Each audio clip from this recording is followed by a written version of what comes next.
कई लोग सोचते हैं कि भैया भक्ति करने से, भजन करने से हमारे कष्ट दूर हो जाएंगे। ऐसा कभी नहीं होता। भक्ति भजन करने से क्या होता है, कष्ट तो आएंगे, पर जो तलवार के जितना कष्ट है वो सुई के भांति अनुभव होगा, अनुभव कम होगा।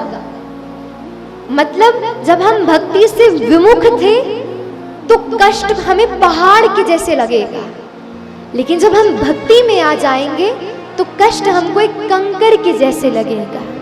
इसलिए बंधुओं, भक्ति भजन करने से कष्ट नहीं दूर होगा, लेकिन भक्ति भजन करने से कृष्ण आने से, कृष्ण हमारे साथ होकर हमें धैर्य प्रदान करके उस संकट से निवृत्त करेंगे।